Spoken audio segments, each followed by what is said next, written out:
Qui est ce quatrième homme? Je vais vous dire qui il est. Dans la Genèse, il est la semence de la femme. Dans Exode, il est l'agneau pascal.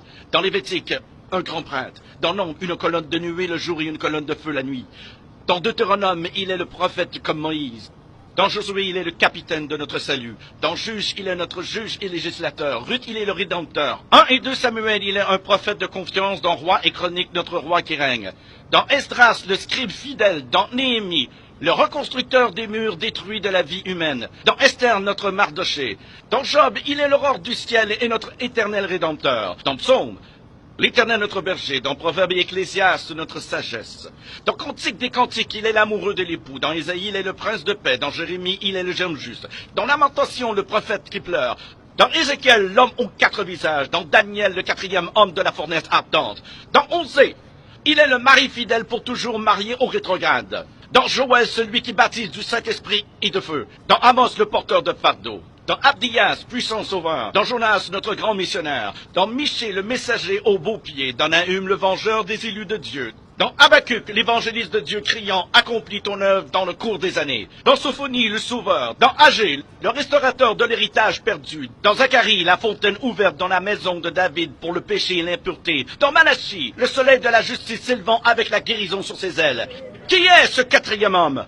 Dans Matthieu, il est le Messie. Dans Marc, le faiseur de miracles. Luc, le Fils de l'homme. Jean, le Fils de Dieu. Acte, le Saint-Esprit. Dans Romains, notre justicier. Corinthiens, notre sanctification. Dans Galates, il est le rédempteur de la malédiction de la loi. Dans Éphésiens, il est le Christ de richesse infinie. Dans Philippiens, le Dieu qui pourvoit à tous nos besoins. Dans Colossiens, la plénitude de la divinité. 1 et 2 Thessaloniciens, notre roi qui vient bientôt. 1 et 2 Timothée, le médiateur entre Dieu et l'homme. Tite, notre fidèle pasteur, Philémon, notre ami qui est plus proche qu'un frère. Dans Hébreu, le sang de l'alliance éternelle. Dans Jacques, le grand médecin. 1 et 2 Pierre, le grand berger. 1, 2 et 3 Jean, il est amour. Dans Jude, le Seigneur venant avec 10 000 de ses saints. Dans Apocalypse, le roi des rois et le Seigneur des seigneurs.